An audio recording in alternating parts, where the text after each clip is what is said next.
Good afternoon, everyone, and welcome to our webinar, The State of Disaster Philanthropy 2022, COVID-19 and Beyond. If you haven't yet, please fill out the survey poll that you see on your screen. My name is Tanya Gulliver Garcia. I'm the Director of Learning and Partnerships at the Center for Disaster Philanthropy. I like to think of myself as a bit of a disaster junkie, and I'm passionate about ensuring the most marginalized and vulnerable in our communities can recover and build resilience. My work is grounded in principles of equity and an understanding of how the intersections of race, gender, sexual orientation, age, disability, and class impact the lives of individuals and their families or communities. My pronouns are she, her, and hers. Some reminders before we get started. You can submit questions at any time using the Q&A box at the bottom of your screen, and we're going to answer those at the end of the panel presentation. If you're on Twitter, please use hashtag CDP4Recovery. That's CDP, the number 4, recovery, to share and join the discussion. And don't forget to follow us at Funds for Disaster. At the end of the webinar, there's a short survey. Please complete this to help us improve our webinar offerings to better meet your needs. And finally, we are recording the webinar. It will be available on our website and our YouTube channel shortly after it's complete. Live captioning is available now via Zoom. You can click on closed caption or live transcript to access it, and more accurate captions will be available in the recording. This webinar is offered in partnership with New York Life Foundation and Candid, and we thank them both for their contributions, which made this webinar possible. We also have a number of co-sponsors today. It is co-sponsored by Alliance Magazine, Association of Corporate Citizenship Professionals, Chief Executives for Corporate Purpose, Giving Compass, National Association of Voluntary Organizations Active in Disasters, Peak Grantmaking, Philanthropy New York, and United Philanthropy Forum. And we could not offer our webinars without their support either, so thank you all. As we begin our webinar, CDP acknowledges that we are working from the stolen lands of the many original peoples. We recognize that Indigenous peoples have been displaced and disenfranchised from their land by the socio-economic and cultural disaster of colonialism, as well as disasters. And we acknowledge when the US was founded, there were exclusions and erasures of Indigenous knowledge about how to appropriately care for these lands. And this has caused environmental destruction and degradation, which has had a significant impact on disaster risk and on communities. We're committed to dismantling the ongoing legacies, systems, and structures of settler colonialism and white supremacy. So we commit ourselves to understand where and how wealth accumulation has harmed people and Mother Earth herself, and the complexity of philanthropy as connected to that truth. Despite centuries of theft, violence, and murder, this is still and always will be Indigenous land. Please join us and acknowledge the original peoples and their elders, past and present, as well as future generations. Adrian, let's go ahead and close the poll now, and we'll take a look at it after we review the goals. At the end of the webinar, funders will have had, we hope, an increased awareness of disaster funding activities and issues, an understanding of how COVID-19 and the increasing pace of disasters have changed donors' thinking about disaster giving, and awareness of disasters, especially COVID-19, impact on grief and mental health. So Adrian, great, perfect, look at that.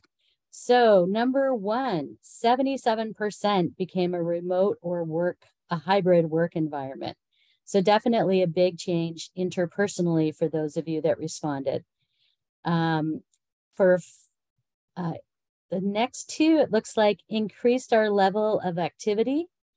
So different things that folks did during the disaster, more grants, more lines of service, more staff. And then next to that is changed our practices. So grant making, how you did it, or how you do direct service delivery. That is great. Thank you, Adrian. Let's close that poll and go on to the next slide. So it is my honor to introduce our special guest, and I am so looking forward to the information that they're going to share with us today. First of all is Grace Sato, who is a director of research at Candid, where she helps make sense of Candid's data and turns it into meaningful, actionable knowledge. She began her nonprofit career as a social worker, supporting vulnerable children and youth through community-based, family-focused services. And then she discovered a love of data, or data, depending where you're from. And so in 2011, she joined the research team at Foundation Center, which is now Candid, and has contributed analysis to dozens of publications about the philanthropic sector. Next is Elaine Martin, who serves as the Senior Vice President for the Private Donor Group at Fidelity Charitable, one of our clients and partners, an independent public charity that has helped donors support more than 240,000 nonprofit organizations with over $60 billion in grants since its inception in 1991. Elaine is passionate about family philanthropy, impact investing, international grant making, and values-based giving, and oversees a philanthropic strategies team that supports donors to make over $5 billion in annual grants. And if you ask nicely in the Q&A, she might tell you about her recent experience singing at a sports event. Vicki J. currently serves as the Chief Executive Officer for the National Alliance for Grieving Children. Her career in hospice and death care spans 25 years, championing services for individuals and families before and after a life-altering event. Vicki is recognized for her role in children's advocacy and her public speaking and community education strengths, and has received many awards and recognitions for her work, including the National Jefferson Award for Community Service, a prestigious national recognition honoring community and public volunteerism in America. So I am going to start with Grace. Grace, this is my 5th State of Disaster Philanthropy Report, or SODP, as we call it, but it's the 9th year that CDP and Candid have worked together to create it. So what does the data highlight in this year's report, looking at the disasters of 2020? Hi, Tanya, and hello to everyone joining this webinar. Just want to briefly express my thanks to CDP. Yes, it's hard to believe it's been 9 years of collaboration on disaster philanthropy data, and it's been a fabulous partnership. So to offer a little bit of background for those who aren't familiar, and we can go to the next slide. At the beginning of the CDP Candid partnership, we formed an expert technical advisory committee who helped us develop this taxonomy that you see here. And this is what we use to classify funding by disaster type, which includes natural hazards and severe weather events, of which epidemics is a subcategory. Man-made accidents, an example of this in 2020 was the explosion at the port of Beirut, and complex humanitarian emergencies. In addition, there's a 4th category for general disasters, which includes funding for unspecified disasters or multiple disparate disasters in one grant. We also examine disaster assistance strategies covering the full disaster life cycle, from resilience to preparedness, response and relief to long-term recovery. Next slide. So in 2020, as you might imagine, COVID-19 was on top of everyone's minds, including in philanthropy, but there were many other major disasters. The year kicked off with bushfires in Australia. The 2020 Atlantic hurricane season broke the record for the highest number of named storms. So we were curious to learn what disaster philanthropy looked like in 2020 in the aggregate. Next slide. These next few slides are analysis of Candid data. They reflect institutional philanthropy, meaning foundations and grant-making public charities. The data was collected from available IRS forms 990, 990PF, grantmaker websites, other publicly available data sources, as well as funders who voluntarily share their data with Candid. We're still collecting 2020 data, so this is based on what was available at the time we were writing the report, and we describe this as funding to date.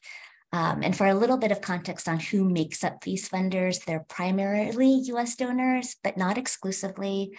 And it doesn't include individual donors or corporate giving programs, which we looked at separately. So to date, we identified $5.2 billion in disaster funding. The vast majority, 96%, was for the category of epidemics. Almost all of that was COVID-19. Much fewer proportions went to the other disaster types, which isn't to say that funding dramatically decreased for these other categories. It's just that 2020 was an entirely unique year and funders stepped up to address the pandemic.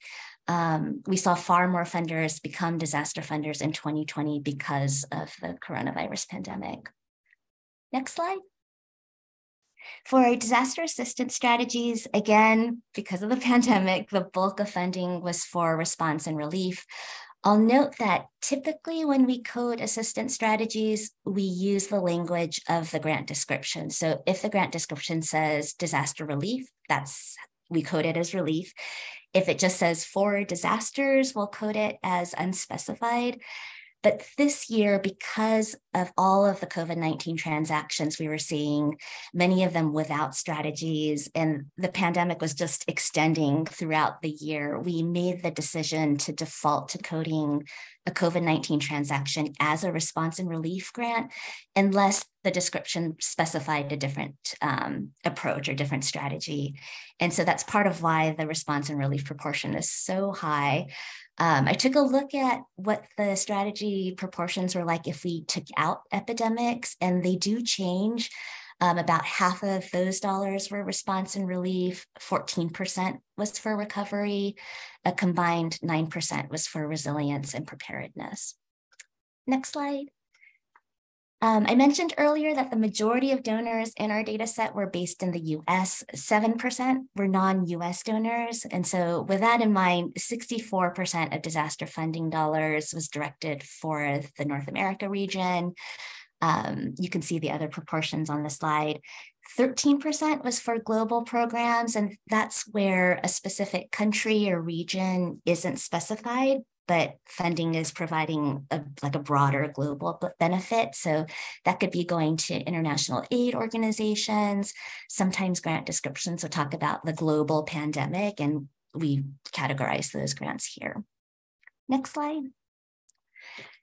We know that responding to disasters is beyond the scope of any single sector to address on its own. And so for the next few slides, I'll give a rundown of what giving looked like from other funding sources in 2020, beginning with corporate giving. The chief executives for corporate purpose found that 161 of the world's largest companies gave an estimated $650 million for disaster relief in 2020. Much of that came from the healthcare industry. And that total is a $500 million increase from 2019. Separately, Candid's own data collection of corporate public announcements identified $3.2 billion. Next slide.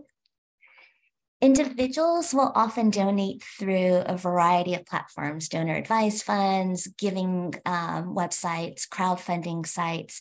So we've partnered with these companies who've analyzed and shared their disaster data with us.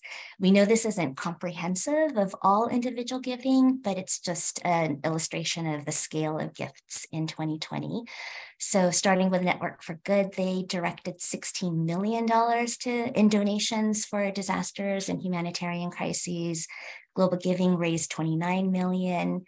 Individuals definitely increased giving through donor advised funds, directing $494 million through Fidelity, another $99 million through Vanguard DAFs. And finally, Candid collected data on large public announcements of high net worth individuals totaling $5.8 billion. This includes Mackenzie Scott's gifts related to COVID-19. Next slide. By far, the largest flows of aid for disasters comes from governments through bilateral aid to other countries. So official development assistance by 30 government members of the Development Assistance Committee, the DAC, totaled $36 billion. Of that, 38% was for epidemics, 37% for complex humanitarian emergencies. So their funding does look slightly different from institutional philanthropy. Non-DAC government donors and multilateral organizations contributed an additional $3.1 billion. Next slide. In the US, this is a sampling of US government contributions related to domestic disasters. FEMA, unsurprisingly, responded quite a bit in 2020, distributing $57.6 billion assistance. Of this, $49 billion was for COVID-19. The Department of Housing and Urban Development and the Economic Development Administration also allocated disaster-related funding. So when you pull all of the data from the 12 different data sources that we tracked and trying to do our best to account for possibilities of double counting, we found that almost $121 billion in 2020 was directed towards disasters and humanitarian crises. I've shared a lot. Happy to field questions from anyone with more specific questions. Thank you, Grace. And that is such an exceptional number when we consider that in the last 9 years, we were always looking at millions and not billions of dollars. Yes. But I think with this slide, what kind of extrapolation or comparisons can you make to previous years of giving? How did COVID affect disasters? Yeah, I think this chart, I hope, makes really clear how different giving in 2020 looked. So just some background on this, because we're still collecting data for 2020, what we did to compare trends was to look at consistency among the funders for whom we do have data for all 5 years. So this is based on 222 of the largest US foundations over the last 5 years. Many of them are the largest. Yeah, I mentioned that. So they do tend to drive the broader giving trends in US philanthropy. And so of these 222, what we found was that disaster grant making in 2020 was 19 times greater than in 2019. That's what's reflected in the yellow stacked column. But when we exclude funding for epidemics, what you see with the red line, giving in 2020 was about the same as it has been in previous years. You can't see it in the chart. They're all just too small, but it's slightly higher than it was in 2019. Some of what's captured there, wildfire funding doubled in 2020, but it was a relatively low funding year for storms and complex humanitarian emergencies. So overall, what this means is that things like the record-breaking Atlantic hurricane season, all the devastating wildfires around the globe, earthquakes, flooding, complex humanitarian emergencies, those events in 2020 basically received the same amount of support as they have in previous years. It's just that the pandemic showed that funders can and will step up in a big way. More funders became disaster funders in 2020, but apart from the pandemic, disaster funding didn't move that much. And I think that is a little bit of cause for concern given what we know about the increasing frequency, severity of extreme weather events, things like that. On the next slide, I just share some other comparisons of giving in 2020, 2019, 2020, pretty much across the board. For the data sources, we saw dramatically increased giving in 2020. Thank you. And I know for us, we were concerned about how much COVID would overshadow all of the other, natural hazards and severe weather events. What do we know so far up to 2022? What are we seeing change? What does it look like? And are we seeing any move in disaster philanthropy? Yeah, so the report does break down, some of the other finer points of the natural hazard, severe weather event category. So from 2020, we can see that 37 million was allocated for wildfires. Again, that's actually quite a bit of funding compared to previous years. 34 million addressed storms specifically. Because this report is just sort of a bigger picture, key findings, brief of disaster fundings, I wrote a separate blog looking at what might have gotten lost in all of this COVID funding, and kind of went through the major disaster events of 2020 and the funding that we identified for them. Some of the dollar amounts are pretty disheartening, I'd say. And the blog also kind of addresses the challenges of addressing concurrent disasters, I think, which might happen with increasing frequency moving forward, and how responders were responding to the pandemic plus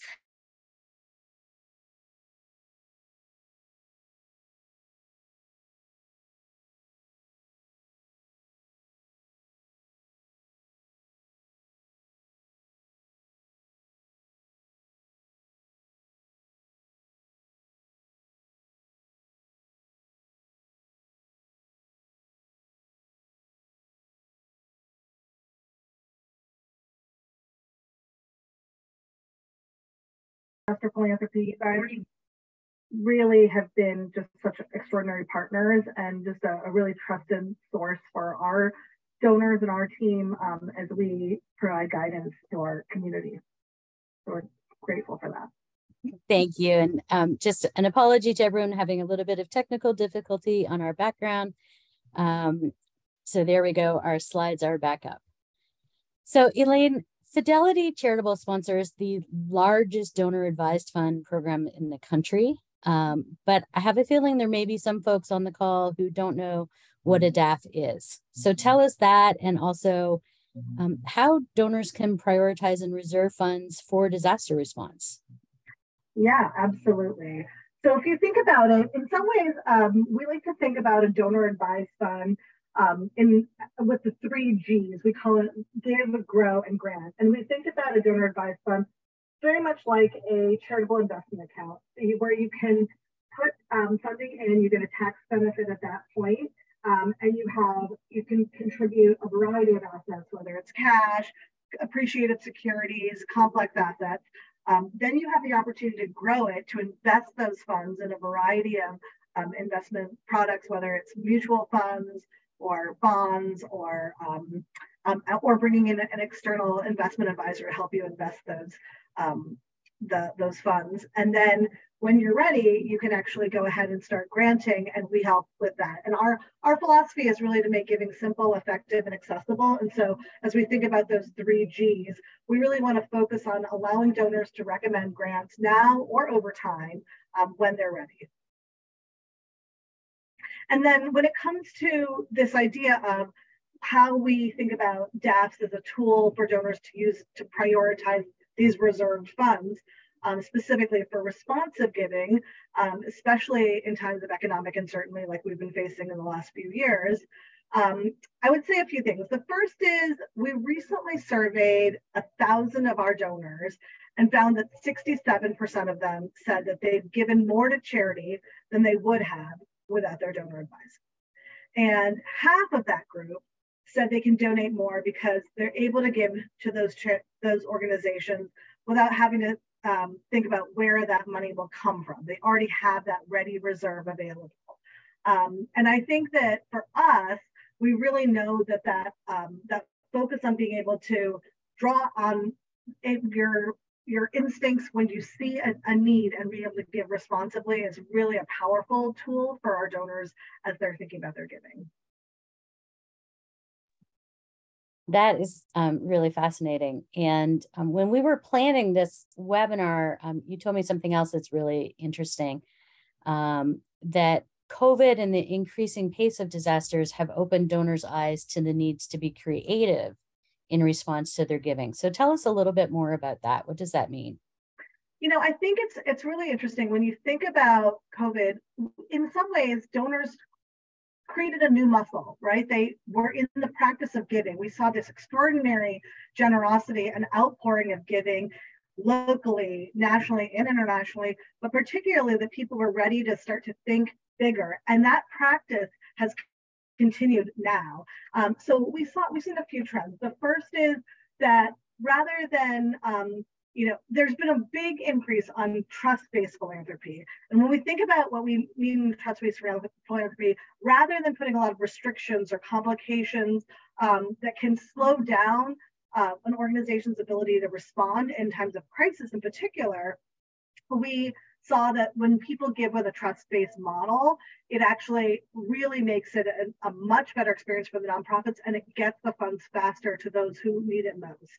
And so we saw a lot of our donors giving with that where it's needed most mentality, which has been really inspiring.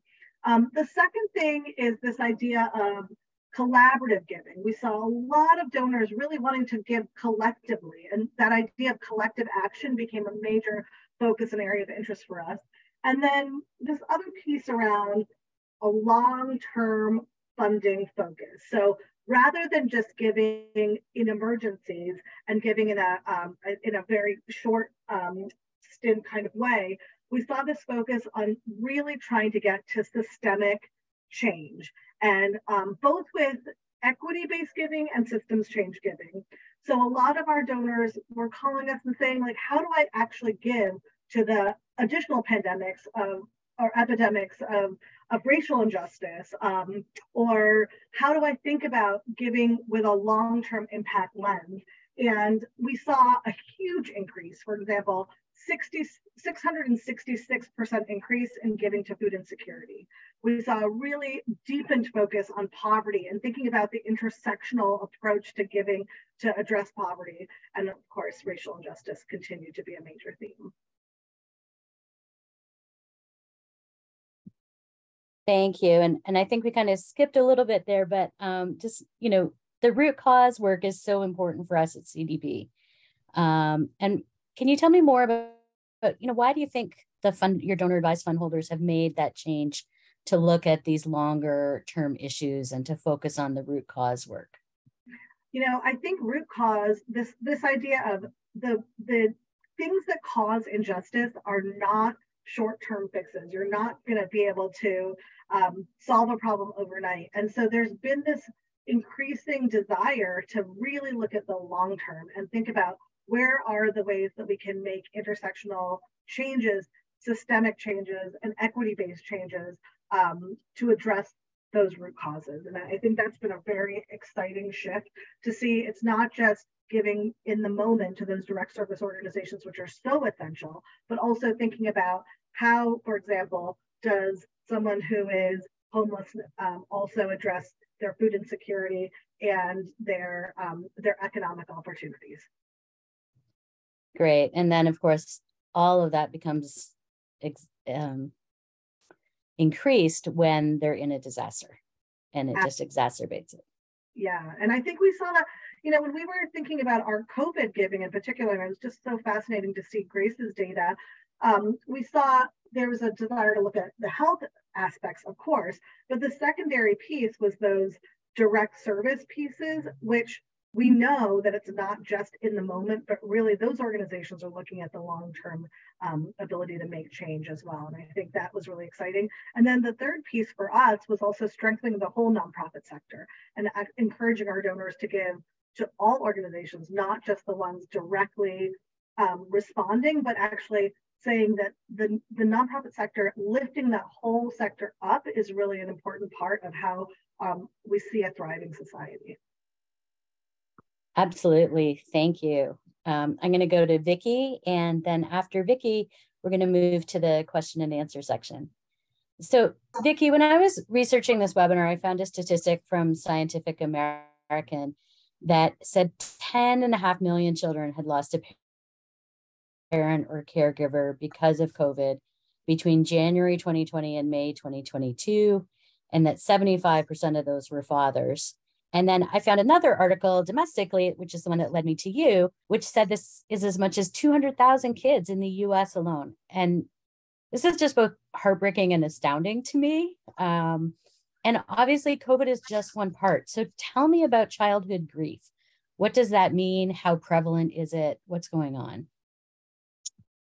Thank you so much. First of all, for just recognizing the importance of grief that follows disaster. It's so important. And as you said, it's heartbreaking and astounding, but it's real. So it's especially important to look at the prevalence and the impact of grief on children and teens, because they are the future for all of us. So as far as what is grief, grief is an adaptive, non-pathological response to loss. Kids describe it as an internal response to an external event related to loss and change. It's very complex and complicated because children and relationships are complex and complicated. One of the things we know is that the dynamic nature of grief cannot be captured by stages or phases or any other models of any kind.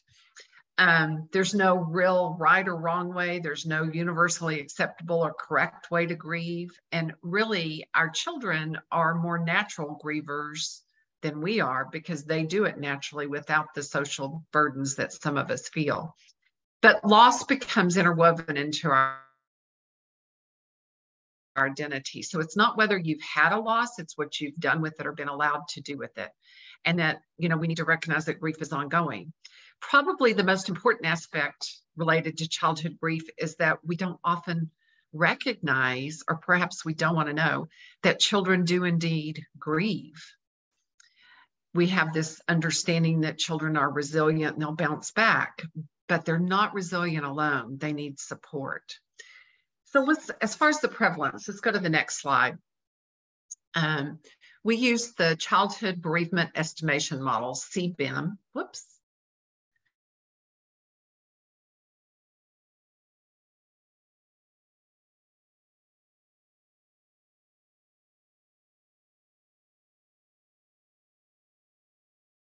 Effort towards quantifying the prevalence of childhood bereavement in the United States. So the CBEM approximates the rates of children and youth who will experience the death of a parent, adulthood, or in this case, the age of 18. So an estimated 5.6 million children will experience the death of a parent or sibling by age 18. That means 1 in 13 children will experience that. And if you put that into context, that is like 2 children in every standard size classroom. That's a lot of kids. So let's look maybe by states. The next slide. Our results across states vary.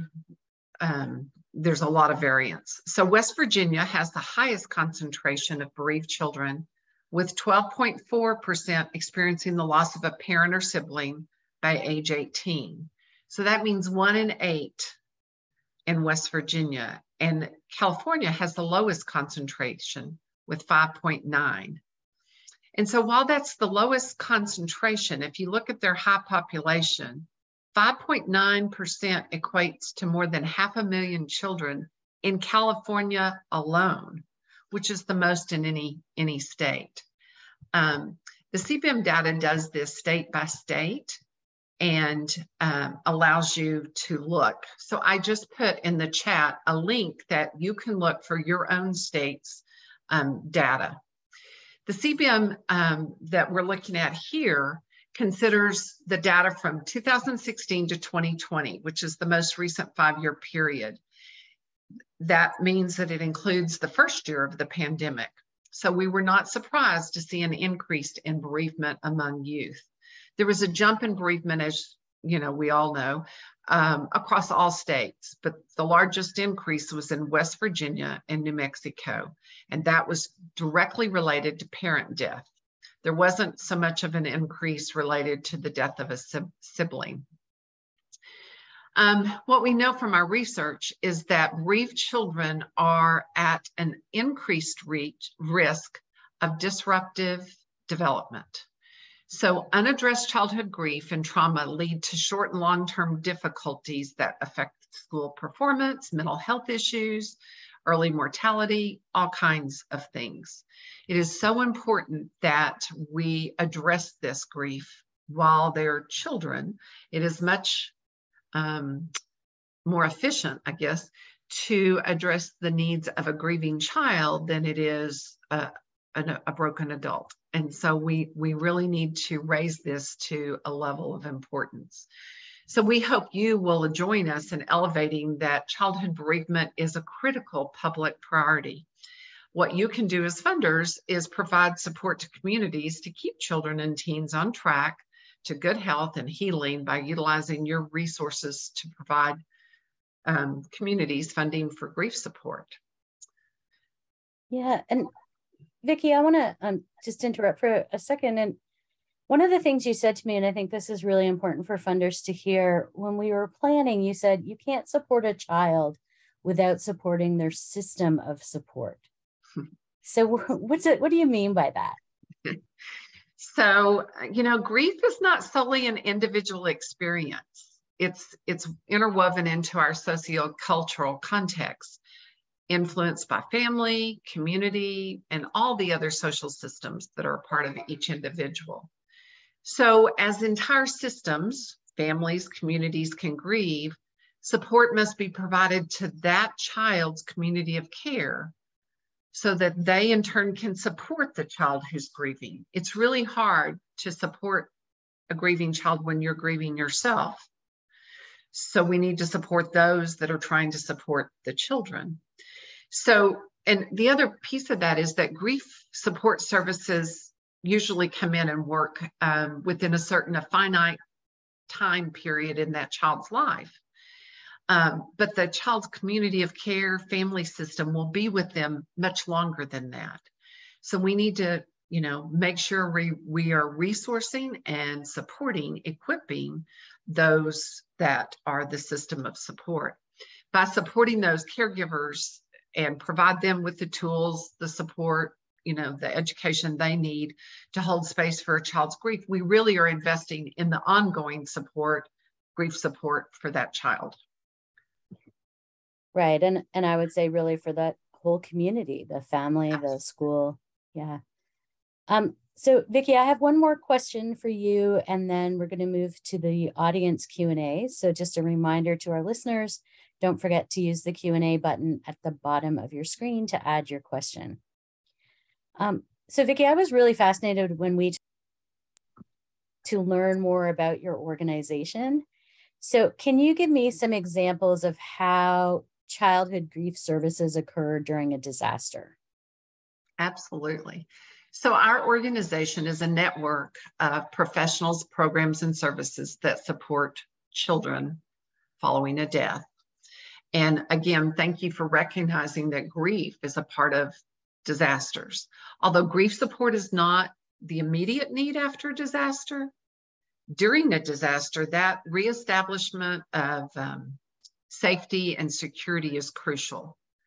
So, you know, we look at the needs and we say the biological and basic needs are prioritized when we're looking at physical health. But meeting those basic needs also has been identified as a critical first step in a healthy grief journey. So for instance, the foundation of grief during the disaster aftermath, the foundation of grief may form, but children, and for that matter, adults, may not be able to experience, process, or understand their grief until much later. So we need to work on it by first ensuring safety and then start developing relationships. Because grief support for children during a disaster may look like helping to feed and clothe and play with them as they're trying to put the pieces of their world back together. But establishing those relationships during that process goes a long way for them to be able, when it does come time for them to do their grief work. So you asked for an example, and a recent example would be in Uvalde, Texas, last May following the school shooting. We had several funders who reached out, responded immediately, thank goodness, and offered financial resources and support. And so I just want to say to funders, we were so fortunate that they entrusted us with decisions as to how and when those funds would have made the largest impact. It was really important from the grief perspective to let that community settle before we entered their space to provide grief support. We know, we've learned from many tragedies that many communities are flooded with immediate response that comes in. Sometimes it actually burdens the community. They get, in the case of kids, they get books mailed and teddy bears mailed and have to have warehouses to house all this stuff. And that is driven by our nation's need to do, but not necessarily by their need to receive. And so we choose a very deliberate planning process where we don't swoop in and try to have that immediate response, but we go in and partner with those that are trying to establish safety first, level out, the community. And then during that time period, we establish relationships and we work really hard to integrate our resources and services and build up those that are already there. So after that point in Uvalde, we worked hard at removing barriers, take away, all the things that would be barriers to reaching out for grief support. And then we offered opportunities for those to gather together who's had the same kind of experience. That peer support model is so important. I want to be with other people who were with me, so who had the same experience I did. So we put children who were in the classroom next door together and children who were, injured together, and tried really hard to take our model, which is our typical model, and integrate it into the immediate needs of that community. So the lesson in this context is that I think it's important for us to remember that grief support is a continual process, but there always needs to be a local connection. So as a funder, it would be much more effective to use your funds and to utilize local mental health providers rather than bringing in professionals from the outside. Now, many times we do as an organization deploy our professionals, but we always partner with local community partners. So from a funding perspective, I would encourage you to provide support and resources for the long-term grief support that utilizes local relationships that can be there for the duration and not for the short term. Thank you, Vicki. That is absolutely critical and something that we spend a lot of time thinking about here at CDP. I'm going to move to the Q&A, and Grace, I'm going to start with you because there's several questions in the chat that I think are simple yes, no, or short explanations. First from Remy, to explain the difference between natural hazard general and disasters general. So natural hazards general was when multiple natural hazards were described in the description. So sometimes grants will say earthquakes and storms and floods. And so then in those cases, we'll group them in the natural hazards general. Or often a grant description will just reference like a natural disaster. And if that's all we have to go by, we can't get any more specific than just putting them in the natural hazard general category. And the disasters general is when we get for disaster relief, and that's all it says.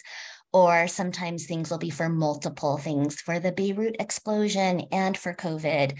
And so in those cases where they straddle the various sort of major categories of disasters, we might stick them in the disaster general category. Thank you. One of the other questions was, are dollar amounts adjusted for inflation? That's a good question. They are not not for the 5-year analysis or for the 2020 dollars. They were just the reported dollars. And then we have a question about how much annually is designated to disaster preparedness. It changes. You could look, if you go to the State of Disaster Philanthropy website, we have our annual report, so you can kind of look at what that trajectory looks like. I took a quick peek, and it varies from year to year. Generally anywhere from like 2% to 5%, although 2019 was kind of an unusually high year for preparedness funding. So yeah, it does shift around a bit, but it tends to be pretty low. All right. And last question in this section. There was a question about the orange and red chart, the huge line of pandemic or huge box, and the line of other disasters, and whether or not you had the actual dollar amounts or numbers of grants for that. And if you don't have it handy, we can connect you with the questioner. Yes, we do have those figures. We could put them maybe on the website. So they're not in the report, but we can, in our key finding, we have the key findings on the website, so we could provide those figures there as well. Thank you. That is really helpful. And I want to go to Vicki for a question.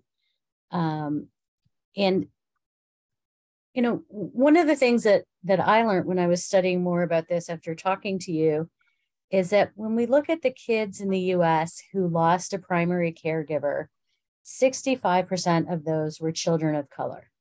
And that obviously reflects the data that we saw at the beginning of COVID, especially where more people were dying in Hispanic, Black, and Native American communities.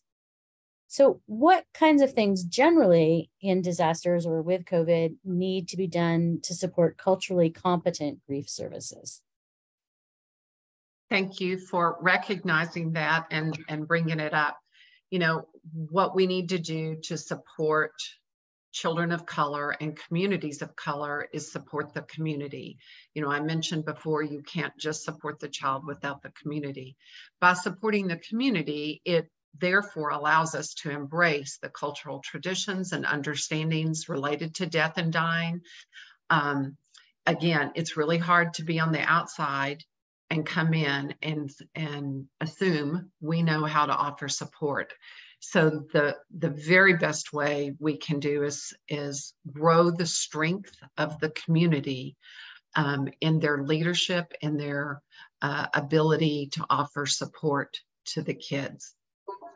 For many, many, many communities, when we have children of color, their first place beyond their family is their church.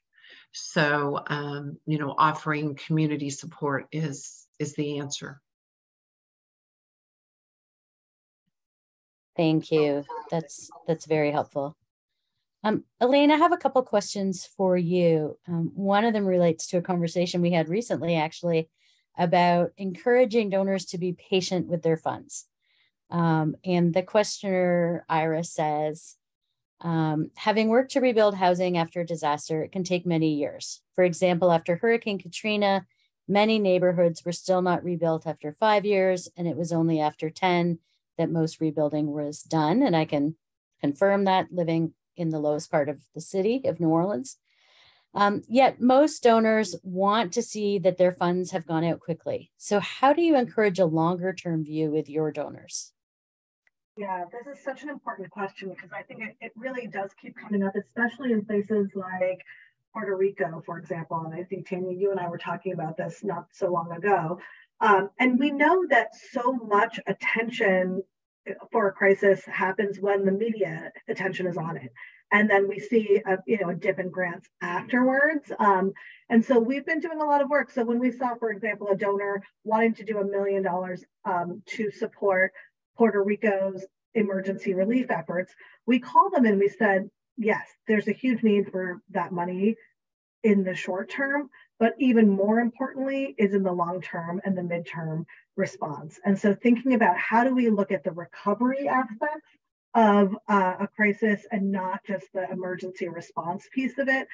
That's one of the things we've talked to our donors a lot about, is looking at the long-term impact and understanding what can happen to assist with the preparedness that came up earlier, the adaptation and the long-term recovery and rebuilding efforts. And those are, when we think about the 4 stages of disaster philanthropy, we don't just think about the immediately response, but we also really emphasize the need for long-term recovery.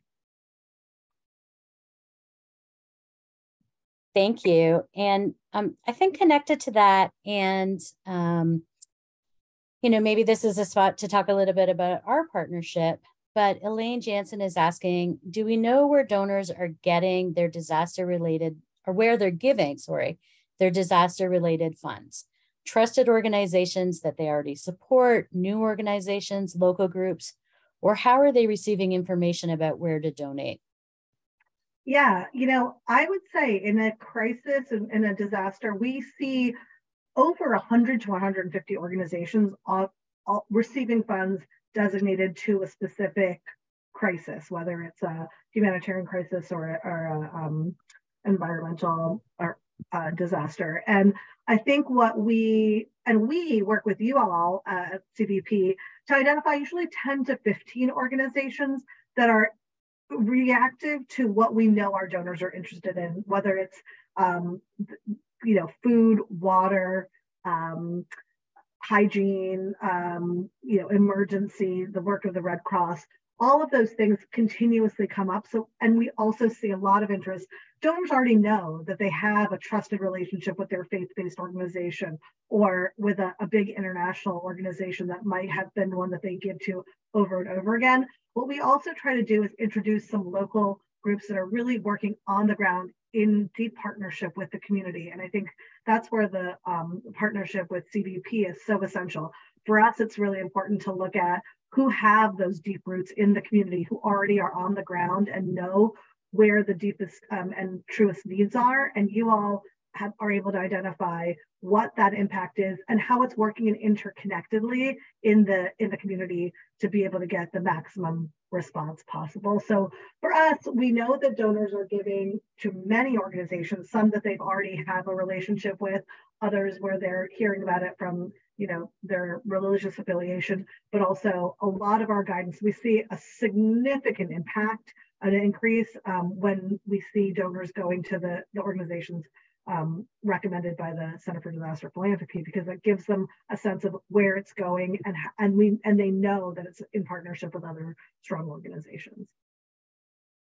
Thank you. And I think for us, those are key things that we're always looking at too, is to the question on patient dollars, right? What organizations are there that are based there, that are going to be there in 2 years, 5 years, 10 years, still doing the work, and who need to have the support now to respond to the immediate needs, but then also to use some of those dollars for the long-term needs. Elaine, there's another question about whether your data is available publicly. So maybe if you could put a link to your latest reports in the chat for folks.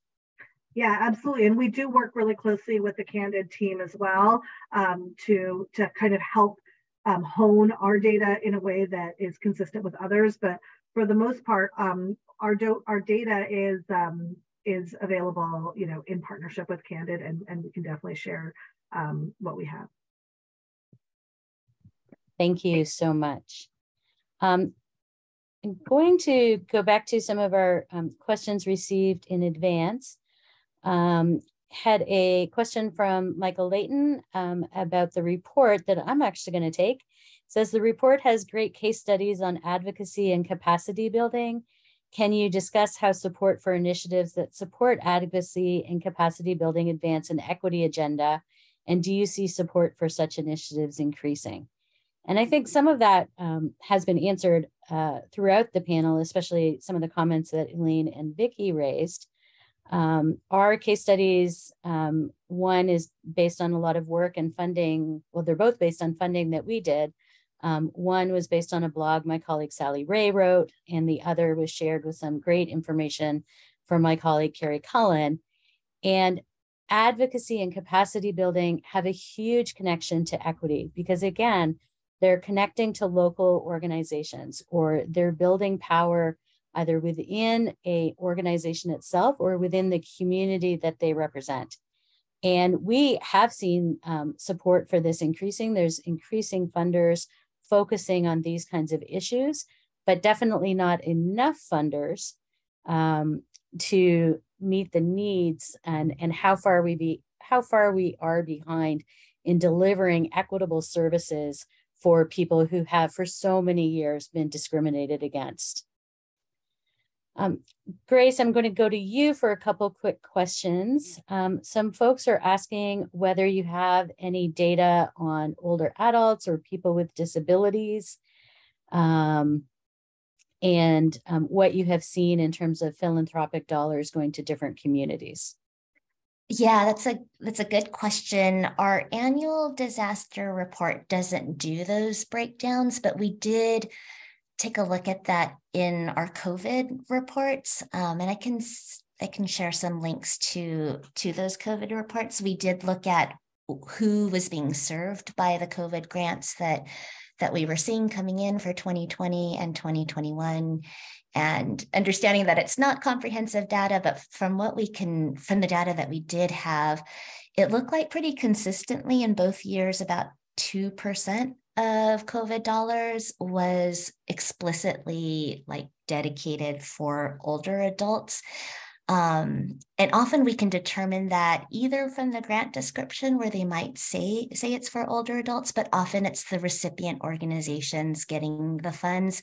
If we know that they're organizations that are specifically working with the elderly, that's where we get a lot of the information about who's being served. And so the COVID reports do break down other populations as well.